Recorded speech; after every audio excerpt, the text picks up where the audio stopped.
Good evening, everyone. This is Mike Jenkins. I'm here tonight in seclusion, and I wanted to discuss the Henry Cavill Superman Trilogy. What the hell is that, you might ask? Well, some people might know how obvious it is, but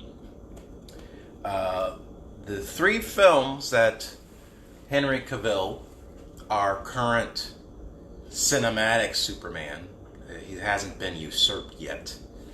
The three films that he appears in as Superman are Man of Steel, Batman vs. Superman, that was a Freudian slip, Batman vs. Superman Dawn of Justice, and of course Justice League. What can we say about these three films? Lots of potential. I obviously own them. I enjoy them, but there are clearly major flaws in these three films, which is why Warner Brothers, DC, has been having a very difficult time trying to get this franchise off the ground. There's just been some very odd decisions made along the way with what I call the DC Cinematic Universe. They call it the DC Extended Universe or whatever the hell. Which what does that even mean? What's extended here? It's all an attempt of trying to be different from Marvel. You have the Marvel Cinematic Universe, and Marvel has spent over 10 years getting it right. They started in 2008 with Iron Man, and they've pretty much gone non-stop with their films in their cinematic universe, and each one has pretty much been a success. You've had a couple of flops. Incredible Hulk didn't do so well. They had to fire Ed Norton and recast him with Mark Ruffalo. Ant-Man, the Ant-Man films don't do as well as the other ones, but they still do pretty well. But for the most part, the Marvel Cinematic Universe knocks it out of the park. And a lot of that has to do with Kevin Feige, who is the executive producer who is in charge, the one guy who's in charge, who loves Marvel, who loves the characters, he loves the story, and he's done an excellent job of keeping that franchise, that cinematic universe, cohesive and on track. Warner Brothers, DC haven't done that. They've come up with this idea of, oh, let's be free. Let's make sure that the directors have creative freedom and let them come up with their own shit. Bad idea, Warner Brothers. It's just not the way to go when you're trying to build a long-lasting cinematic universe. You have to have some sort of single voice. You have to have some sort of single direction that keeps this thing on track. You have to have people in there, or a person in there, who loves the shit, who's knowledgeable, who cares about the characters and are going to care about the story and are mindful of trying to make some kind of long-term plan when executing these films. You can't just bring in odd end directors and let them do their own shit and then wonder why nothing's coming together in the end. That's what happened with the DC Cinematic Universe. I think it was a bold way to go with the character. Superman has had this stigma over the years of being a Boy Scout, and he's just boring. And what do you do with this goody two-shoes character who is a stark contrast to a character like Batman? Batman is brooding. He's down to earth. He's a human being who happens to have money, who can buy technology and fight crime with it. Superman's an alien who comes from another planet, comes to Earth, raised by humans, but has alien superpowers. So that's harder to relate to than a dude whose parents are murdered in front of him as a child when he's a child, and he grows up with that trauma, and this is how he deals with it. You know, he uses his money to travel around the world and train himself and garner different types of technology to fight crime. It's a little more relatable than the alien thing. So how do you make a good Superman film? Well, the irony is they did it. Richard Donner did it back in 1978 with the Christopher Reeve film, at least the first two. Superman 3 and 4 are not that great. They're fun, but they're super cheesy fun, but they don't live up to Superman 1 and 2, which were essentially made back to back, kind of like one film, broken into two. But the Christopher Reeve films, the first two, work and actually went on to set the foundation for how superhero films would be done in the future. You know, Richard Donner took a serious approach to the material. He took the material seriously. He respected it.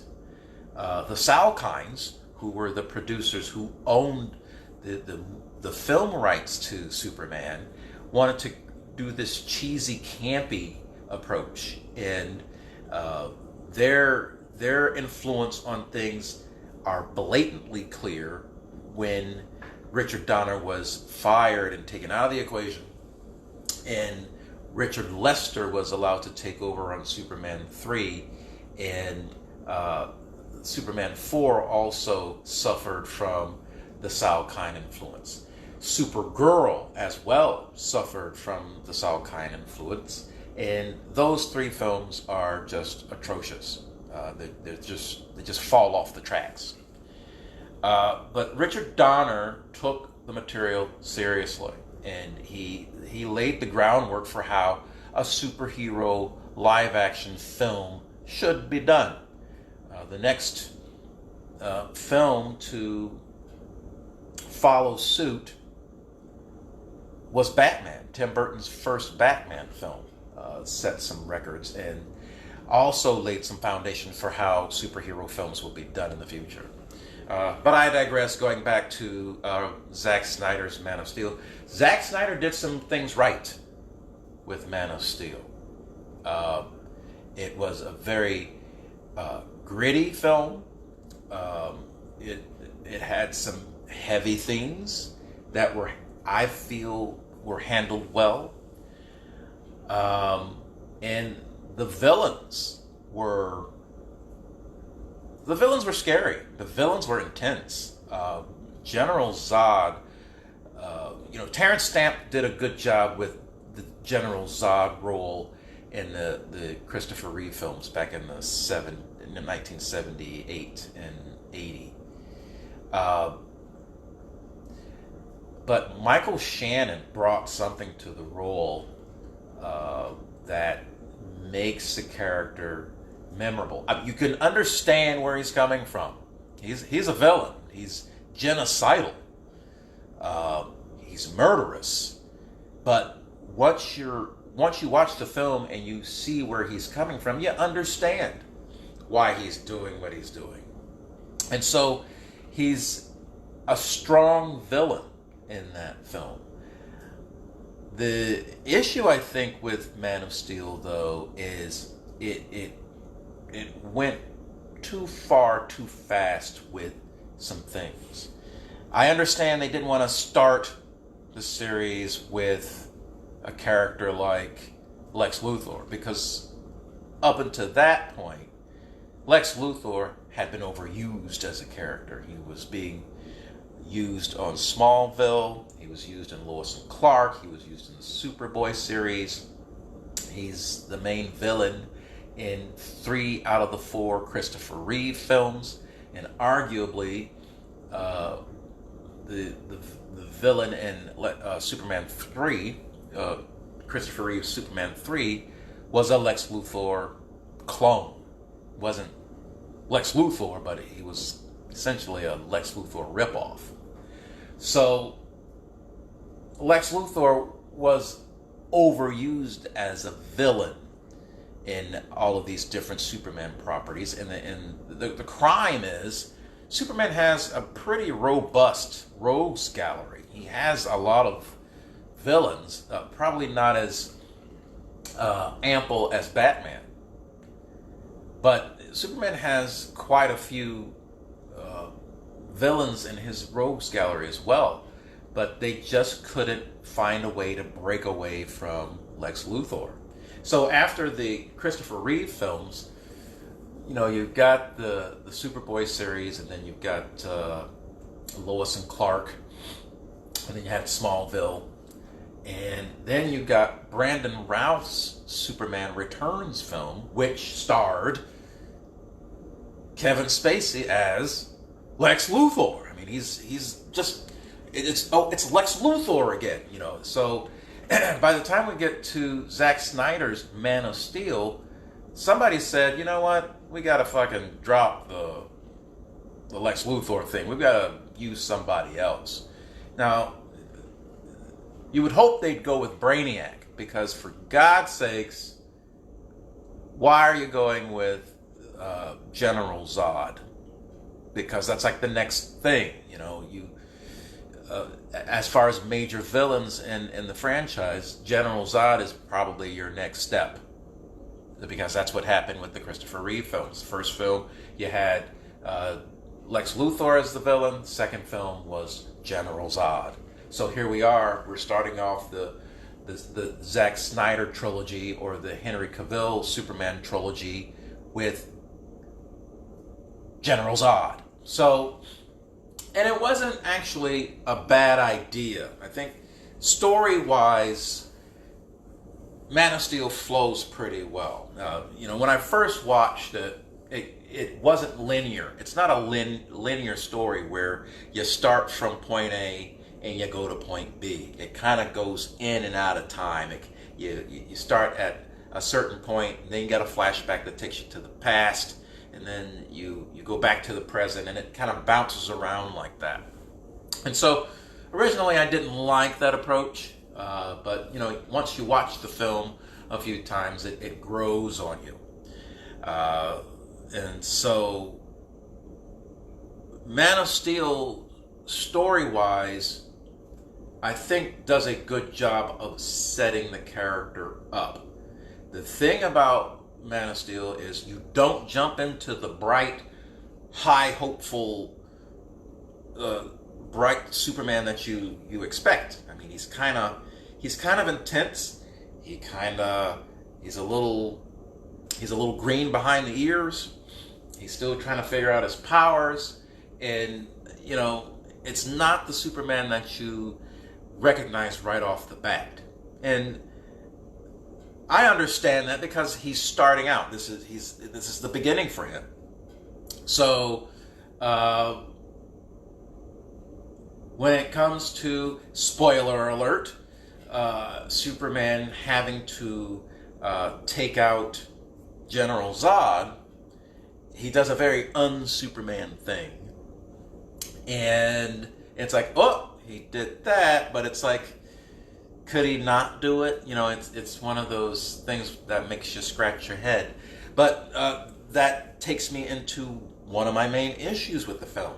This is the beginning of a series or a franchise, and the action is so like supercharged and intense. It's like, fuck. I mean, they literally destroy Metropolis. And this is the first film, so it's like, where do you go from there? Like, you bring this alien invasion to Earth, and and these Kryptonians totally level Metropolis. Like, where do you fucking go from there?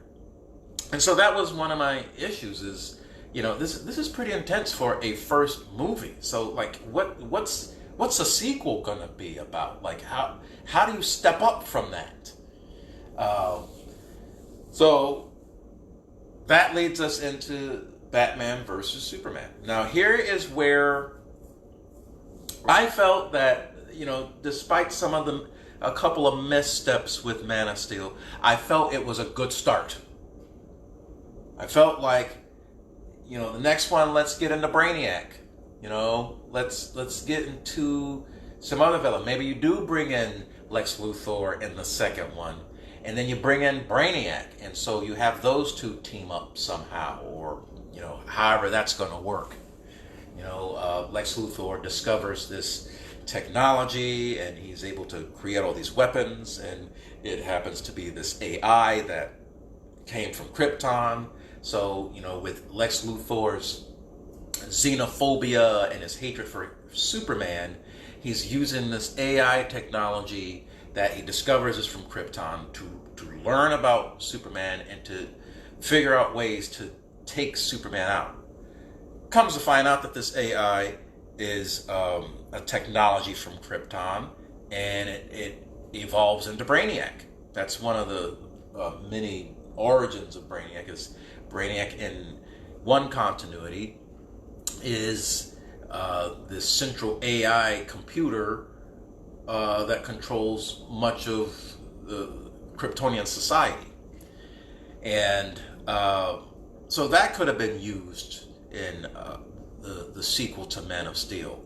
And I think there were ideas along that line at one point.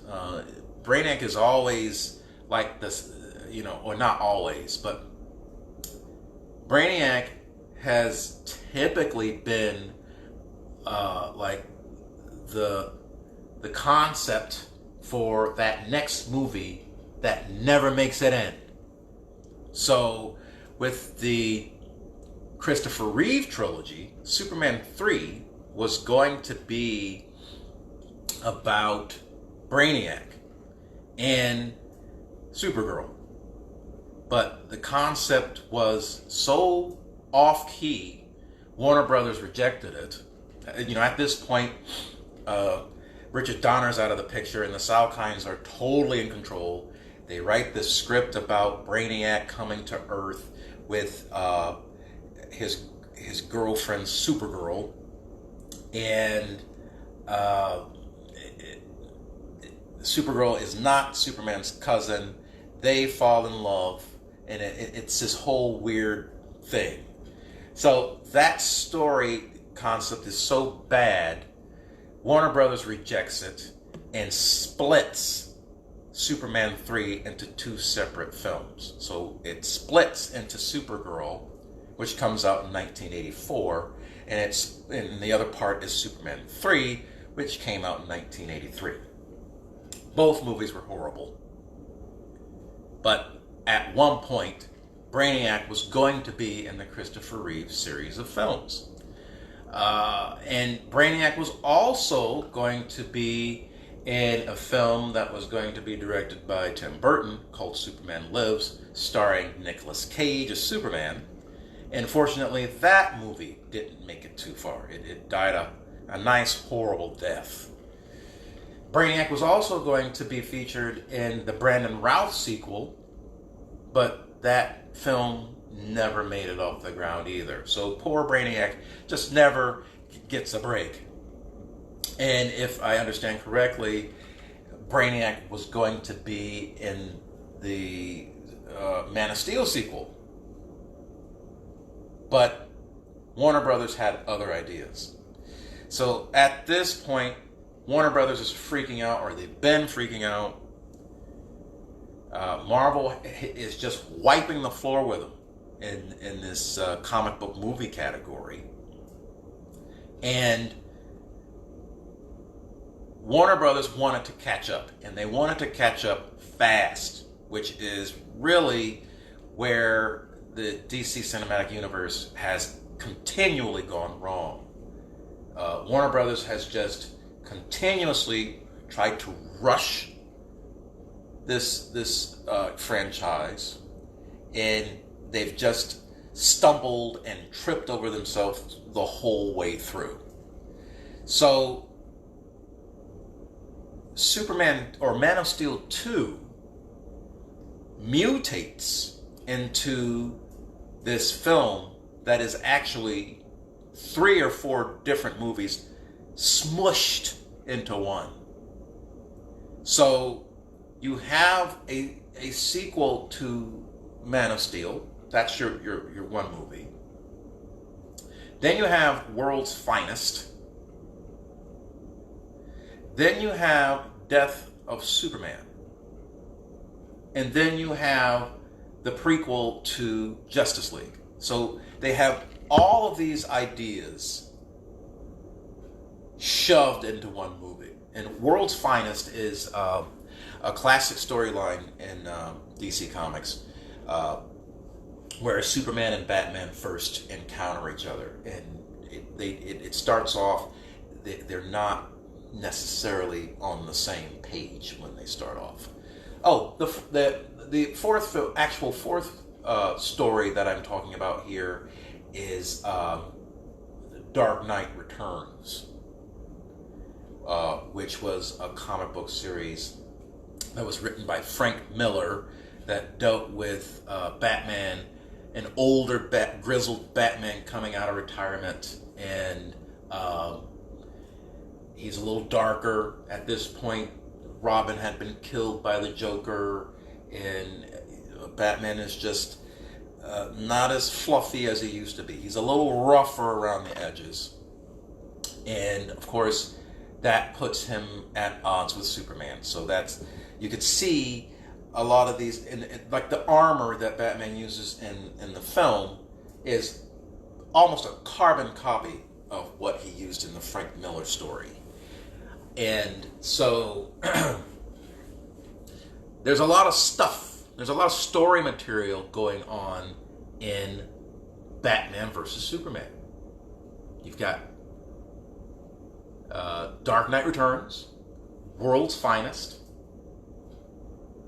Death of Superman, and it sets itself up as a prequel to the Justice League. It's the start of setting up the Justice League, because that's where they shove Wonder Woman in there. So Batman vs. Superman is a very ambitious film. They couldn't leave well enough alone. I think if you would have just dealt with the World's Finest storyline, and you didn't put that doomsday stuff in there, and you didn't try to force the whole prequel to Justice League thing in there, I guess you could use some of those elements from The Dark Knight Returns. But if you just left it at being a World's Finest story with Lex Luthor as the main villain, and maybe you bring in a Batman villain to team up with Lex Luthor or something, I think if you would have simplified that storyline, Batman versus Superman would have fared a lot better. But because of the fact that you're shoving all of these story elements in there and making it so dense, it weighs the film down. It's hard to get into the characters and into the story, and it becomes a lot of it becomes contrived.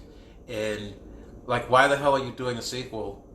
Your second film, you're already killing off the main character. Like, really? You can't have him around for a couple movies before you decide to, stab him in the heart. It's just like, why are we doing Death of Superman already? I think that's like the fourth film in the series. Like, can we have a couple more adventures first?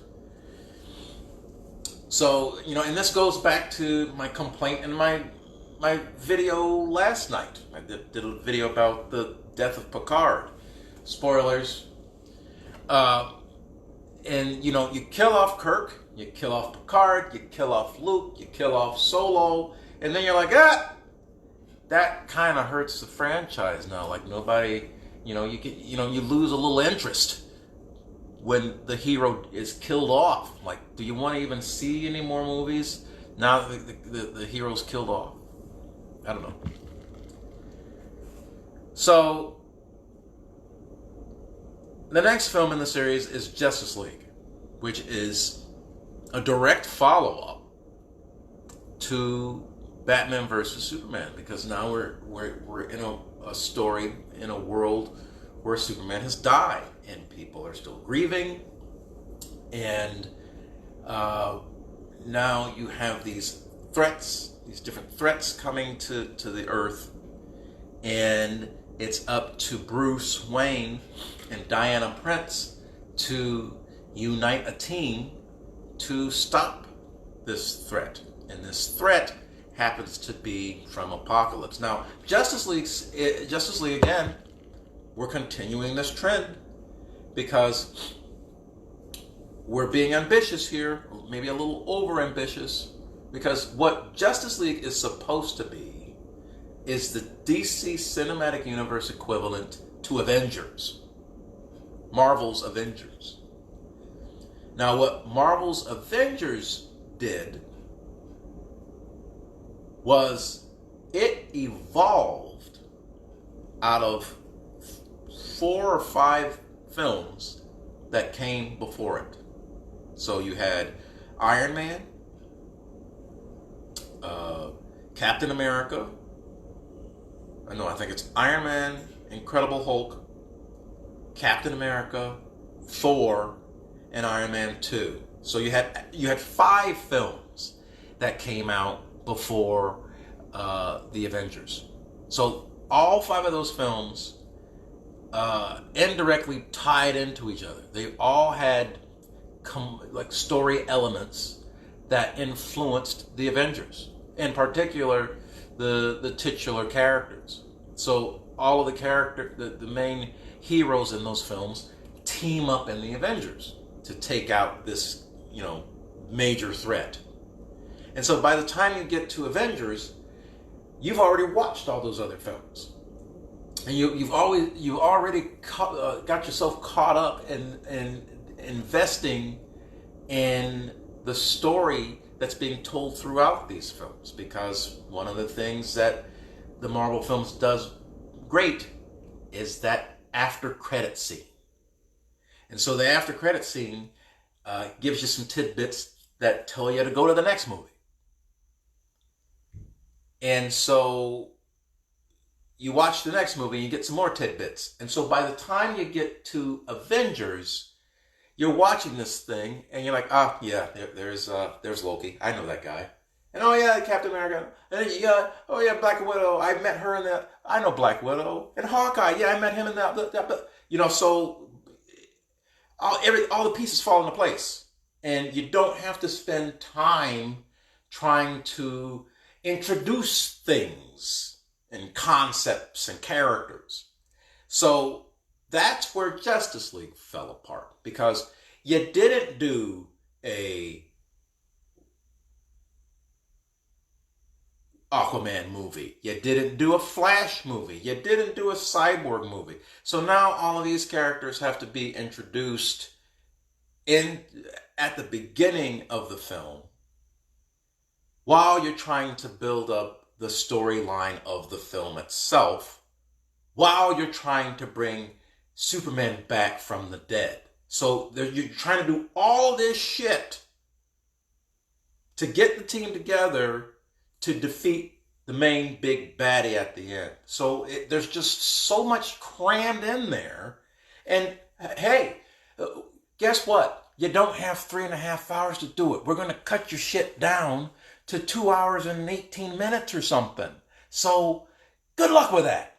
So it's like, okay, you've got 1, 2, 3, 4, 5, 6 characters that you have to figure out how you're gonna get the audience to latch on to them. You got to introduce a villain. You got to introduce that whole plot. Then you got to introduce the whole idea of, oh yeah, Superman, we killed Superman off, and we got to bring him back. You know, so there's just so much fucking stuff going on in Justice League that by the time you get to the end, you're just like, what the hell just happened? And I need a nap. So, but these are the three films that Henry Cavill starred in as Superman. Now, despite some of the missteps of these films, I think Cavill, particularly by the time we get to Justice League, these films took some missteps for sure, but they all do have some fun elements in them. Gal Gadot as Wonder Woman is just great. I think she's one of the greatest things about Batman versus Superman. And of course, she went on to star in her own film, and Wonder Woman is like, the numbers aren't there financially, but it's one of the crown jewels in the DC cinematic universe. They got that right. Patty Jenkins got that right. And I'm really hoping that Wonder Woman 1984 continues that trend. Aquaman did well. They changed him up a little bit from what we got in Justice League, but Aquaman did pretty well.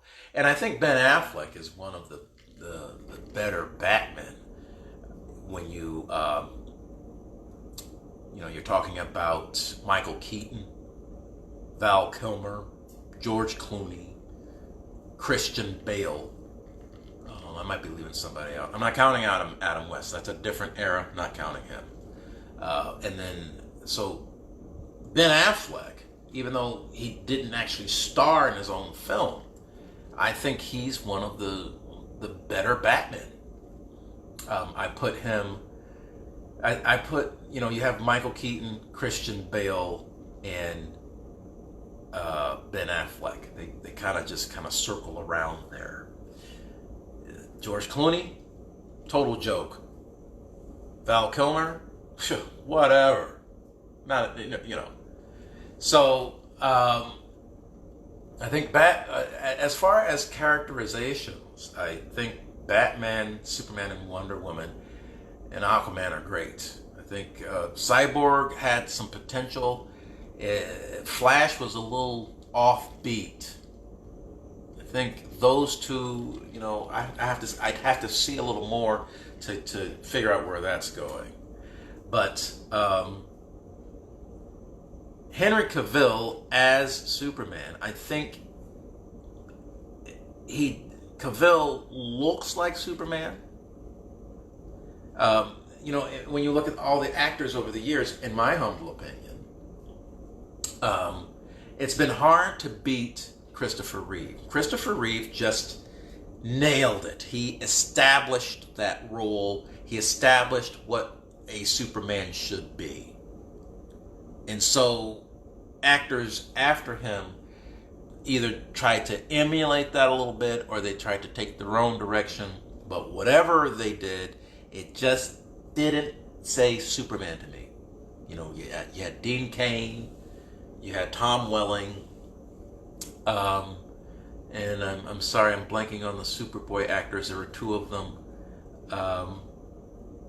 And you had Brandon Routh.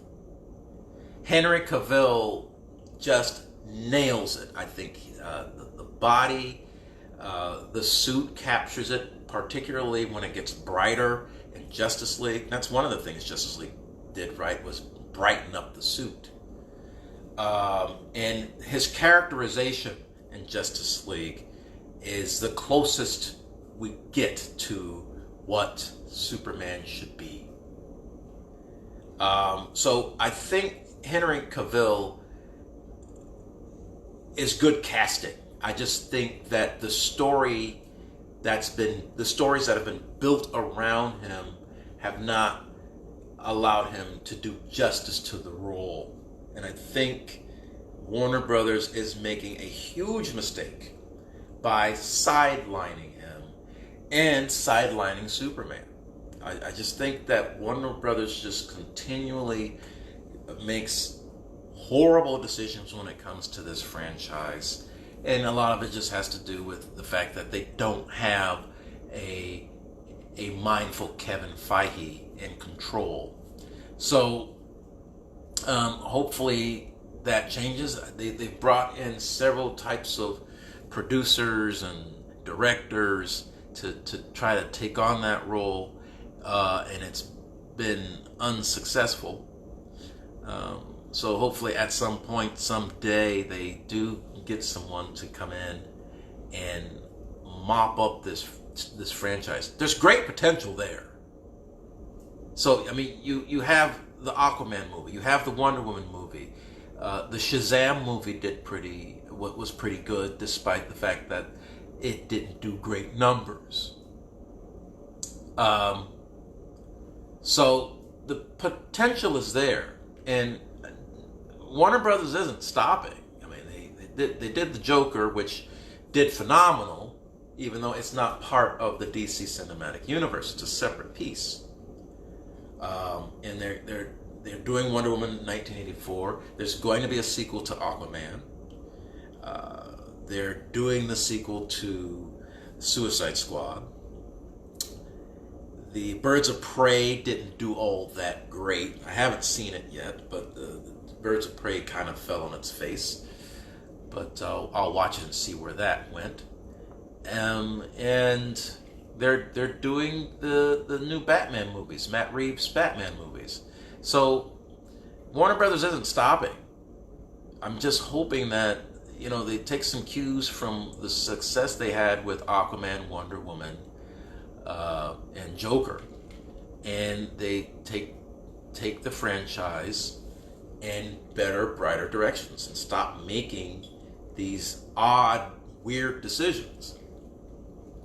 So, and hopefully they keep Cavill around.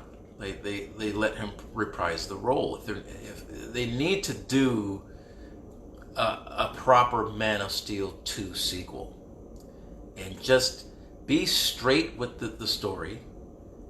You know, put one strong villain in there with probably some kind of supporting character, but keep the story simple, keep it straightforward, make Superman bright again, and let Henry Cavill do what he can do best. So that's my assessment of the Cavill trilogy. Hopefully Cavill gets to reprise the role.